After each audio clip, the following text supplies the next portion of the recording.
First, let me say this. As I'm sure you're all tracking, we're in the final stages of securing a ceasefire agreement for Lebanon. We're not there yet, but I believe we are in the final stages. This has been an intensive diplomatic effort by the United States, partners like France, working with Israel, working with Lebanon over many months. And if we get to the conclusion that I hope we reach very soon, it will make a big difference. It will make a big difference in saving lives and livelihoods in Lebanon and in Israel. It will make a big difference in creating the conditions that will allow people to return to their homes safely in northern Israel and in southern Lebanon. And I also believe that by de-escalating tensions in the region, it can also help us to end the conflict in Gaza. In particular, Hamas will know that it can't count on other fronts opening up in the war. So, we're tracking this very closely, and I hope and believe that we can get this over the finish line. Now, to the business of the G7. This is my final G7 as Secretary of State, and I really want to begin by thanking all of my counterparts in the G7 who've been such remarkable colleagues and have become good friends over these 4 years. Here in Italy, I particularly want to thank my friend, the Foreign Minister, Antonio Tajani, and also Prime Minister Meloni, both for their leadership of the G7 while Italy's had the chair, but also because over the last few years, we built the strongest possible partnership between Italy and the United States. And that is in no small measure a tribute to the leadership we've seen from the Prime Minister, from the Foreign Minister, and of course from President Biden. Over the last 4 years, G7 partners have met a moment of unprecedented testing. And we've transformed the group into a steering committee for the world's leading democracies. We've also strengthened ties with our partners beyond the G7, in the Indo-Pacific, the Middle East, and more, so that we can work together to find shared solutions to shared challenges. Our work has shown that when we come together, when we act in common purpose, we can better the lives of the people we represent and indeed better the lives of people everywhere. We've boosted global investment in food security. We've done the same for sustainable infrastructure. We've advanced common rules of the road for artificial intelligence. We've generated ambitious commitments and investments for deploying clean energy, and so much more. Today, our G7 partners pledged steadfast support for Ukraine into and through 2025, continuing what has been a truly unprecedented partnership, sharing the burden, determined to do everything that we can to help Ukraine deal with the ongoing Russian aggression. The U.S. is continuing to surge security assistance to bolster Ukraine's defenses in the east and to respond to the escalation by Russia and, in particular, now the involvement of troops from North Korea. And let me say on that that this is a matter of grave concern for all the members of the G7, both because of what it means for Ukraine, what it means for broader European security, but also what it means in the Indo-Pacific. We see that the security between the Indo-Pacific and the Euro-Atlantic community are joined. The relationship between Russia and North Korea is a two-way street. We see what North Korea is doing for Russia and Ukraine right now with the troops, but we also are looking attentively at what Russia is and may be doing for North Korea, including potentially boosting its missile and nuclear capacity. So this was a shared concern among all the G7 partners. But in our support for Ukraine, we're also finalizing getting out the door the $50 billion that have been secured on the basis of the Russian sovereign assets that are frozen. Last week, the United States unveiled its latest sanctions on Russia's financial sector, including Gazprom Bank. And we, I think, can anticipate further action by G7 countries as well. The G7 and partner countries have committed more than $2 billion to the energy sector in Ukraine since Russia escalated its attacks on that sector. As we head into the winter, we have G7 plus donors supporting, among other things, repairs for damaged power plants to restore over 2 gigawatts of generation capacity, the delivery of over 18,000 generators to help heat homes, hospitals, and schools. The G7 has also led the global push for enduring security commitments to Ukraine. 27 countries have now signed bilateral security agreements with Ukraine to help provide for their deterrence and defense capacity over the next decade. Today, the G7 had the opportunity to speak with Foreign Minister Sybiha about these and other lines of effort to further ensure that we're strengthening Ukraine's military and economic position going into and through 2025. We're determined that Ukraine has the money, the munitions, and mobilized forces to fight effectively in 2025 or to negotiate, but from a position of strength. We've also built on the G7's efforts to promote a free and open Indo-Pacific. As I mentioned, this focus today on the presence of North Korean troops in the aggression that Russia's committing against Ukraine. We spent a lot of time on that, but also on China's ongoing support for Russia's defense industrial base, all of which is allowing Russia to continue the aggression against Ukraine. Both of which are reminders that European and Indo-Pacific security are joined. And one of the hallmarks of our administration has been to build bridges between Europe, the Indo-Pacific, and other regions, because so many of the issues that we have to face are shared issues, shared concerns, whether they're challenges and threats or whether they're opportunities. The G7 is increasingly aligned on our view of economic and security risks posed by the People's Republic of China, the policies it's pursuing, even as we recognize the need for constructive engagement.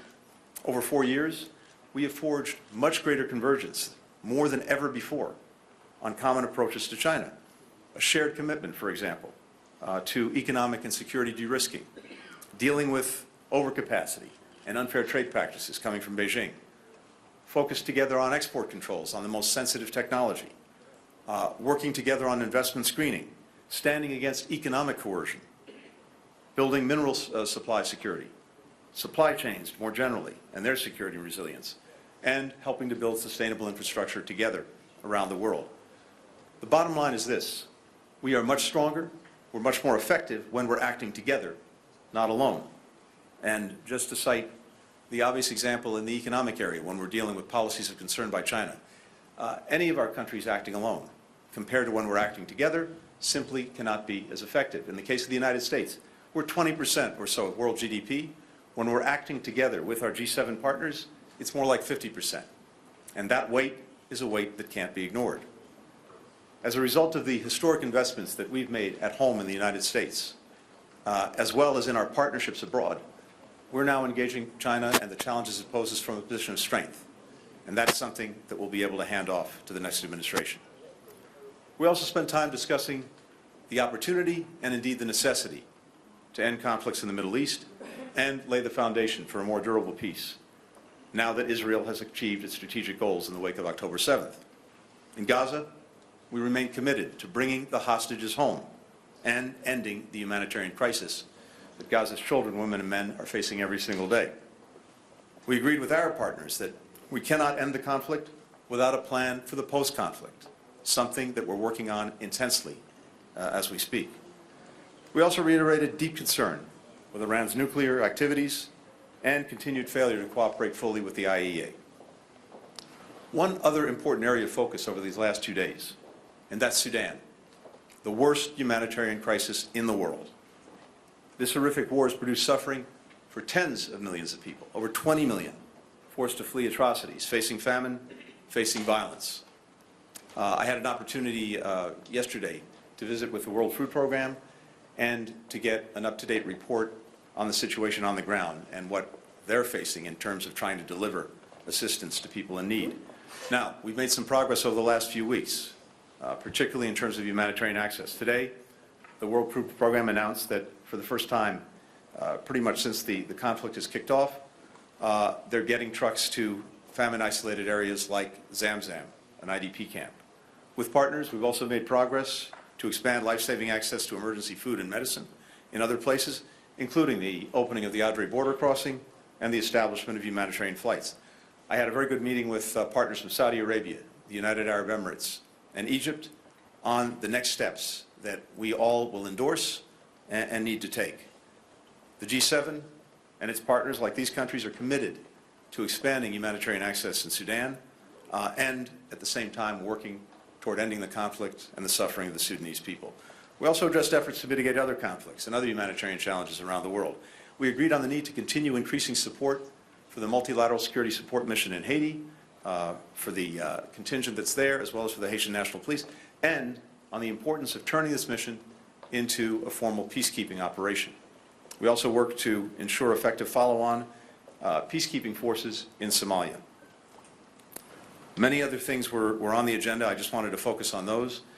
And to conclude by saying that, from my perspective, these last 2 days, and in fact these last 4 years, are a reminder that we can navigate an increasingly complex world much more effectively when we're doing it together, when we're working with partners, with allies. The G7 has set us up for success on issues that matter to the citizens of each of our countries and that matter to people around the world. Our greatest strategic asset, our most significant force multiplier, individually and collectively, is our ability to come together and work in common cause. And from my perspective, that's never been more important. It remains essential that we keep working together to get results, to deliver for the people that we have the honor and privilege of representing. Thank you. And with that, happy to take some questions. First question will go to Shannon Kingston from ABC. Thank you, Mr. Secretary. As you said, a 60-day ceasefire deal in Lebanon appears imminent, but in 60 days you won't be in office anymore. Do you plan to work with the incoming Trump administration to ensure that this truce can really turn into a lasting peace? And the White House has said that this deal can lead to a ceasefire in Gaza, but for almost a year it seems that nothing has moved the needle with Hamas. So what makes you think that this will convince the group to turn over the hostages it's holding? Great. First, yes, we're absolutely committed to working with the incoming administration on this issue and everything that we're dealing with. I had a good conversation with my successor to be, Senator Rubio, the other day. I look forward to meeting with him and to going over in detail exactly where we are and where we hope we can go, or if we haven't been able to complete the work, the next administration can go. And having that continuity and being able to hand off to the next administration the strongest possible hand to play in bringing peace and bringing security is exactly what I'm focused on. When it comes to a ceasefire, assuming we get it in Lebanon, as I said, I think this can have profound effects, not only immediately for those concerned, that is to say, people in Lebanon and Israel, who are facing a barrage of missiles and mortars and rockets every single day, saving lives, saving livelihoods, creating the conditions so that people can return to their homes in northern Israel and in southern Lebanon. 70 to 80,000 people displaced in northern Israel, an equal or even greater number displaced in southern Lebanon. But yes, in terms of Gaza itself, I also think this can have a significant impact. Why is that? Because one of the things that Hamas has sought from day one is to get others in on the fight, to create multiple fronts, to make sure that Israel was having to fight in a whole series of different places.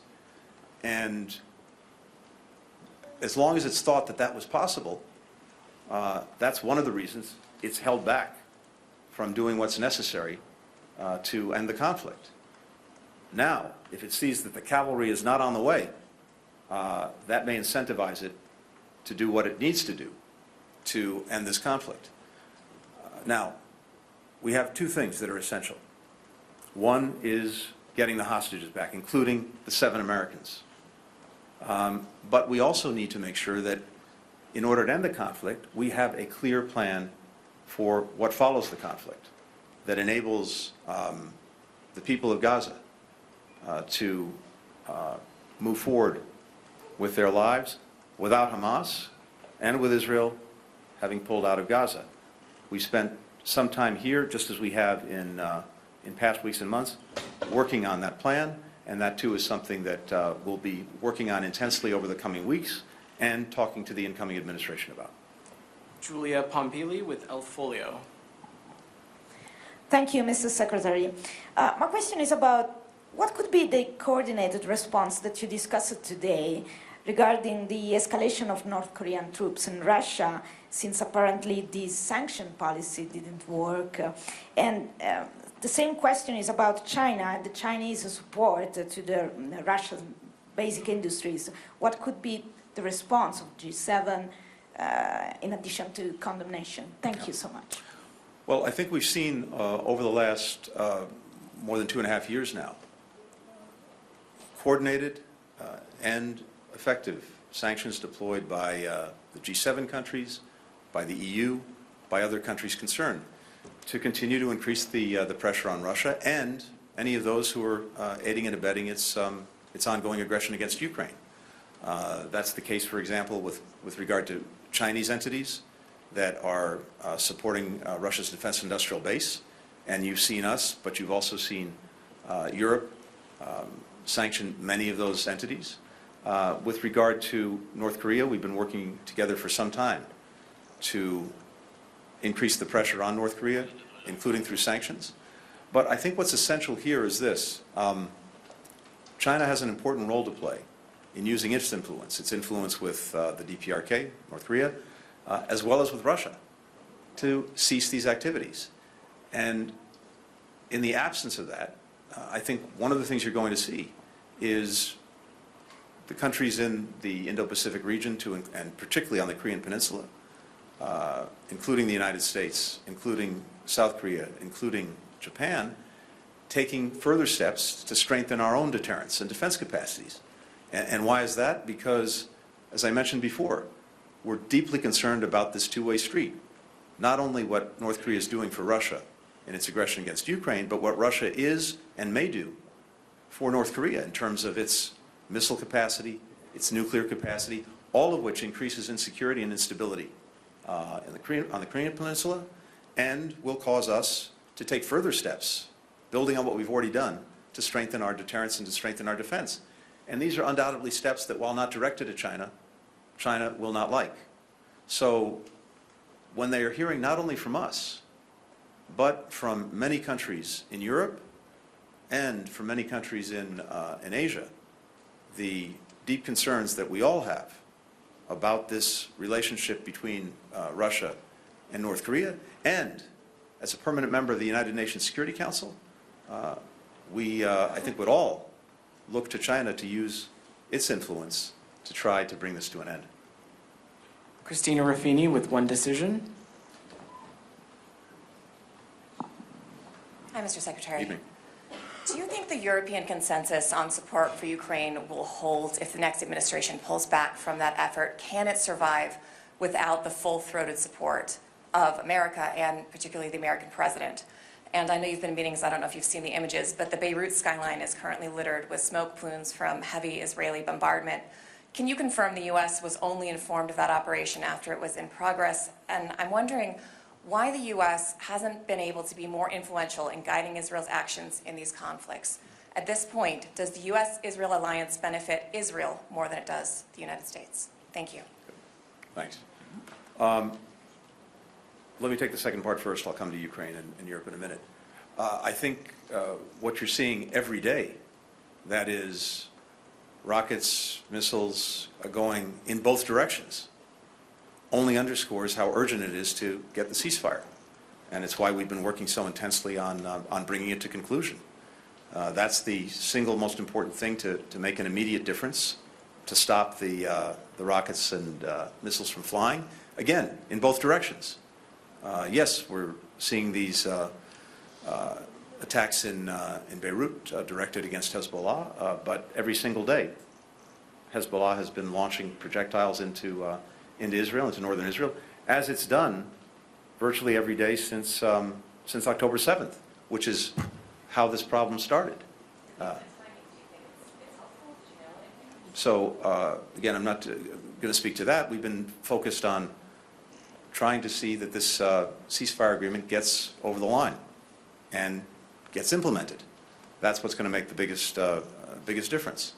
Look, we've been very clear also from day one that for the United States, we have a number of objectives in the Middle East. One is to make sure that we do everything we can to support Israel in its efforts to make sure that October 7th never happens again. Second, to do everything we can to make sure that the conflict doesn't spread. We don't have more open fronts, more open conflicts, which will simply endanger more lives and more livelihoods and create more suffering. And we've had some significant success in actually doing that, despite many, many challenges and many moments when this easily could have escalated into a regional war. And third has been to do everything we possibly can to help people who are caught in the middle of this horrific crossfire. Crossfire instigated by Hamas on October 7th. And that goes to the work that we've done on getting more humanitarian assistance more effectively to people who need it, to trying to get better protections for civilians who are caught in this. And while we absolutely must see more done on that front, it's also fair to say that what we've seen to date would not have happened without U.S. engagement, without U.S. determination. So we're intensely focused on this. We will be till the last day of this administration. On Ukraine and on Europe, look, what I continue to hear, I came from NATO meetings not so long ago, a few weeks ago, G20 meetings, and particularly here at the G7, is enduring European support for Ukraine. I also believe that's reflected in my country because we have a bipartisan majority in both houses of Congress who supported the supplemental budget appropriation for Ukraine. You see support on a bipartisan basis among the public for continuing to support Ukraine. But this has always been not just us, not just about us, not even just about Europe. This has been, in many ways, a global effort. We have more than 50 countries who have been supporting Ukraine. And I believe, based on everything I'm hearing, we'll continue to do that. And what we're determined to do in the remainder of this administration is to do everything possible to ensure that Ukraine has what it needs to be able, as I said, to fight through 2025 if necessary, or if there's a negotiation, to be able to negotiate from a position of strength. And much of what we're doing now, working in close coordination with allies and partners, including through the G7, is on these different lines of effort to make sure that we're moving out and moving ahead. Again, money, munitions, mobilized forces, and the training and support that they need. All of this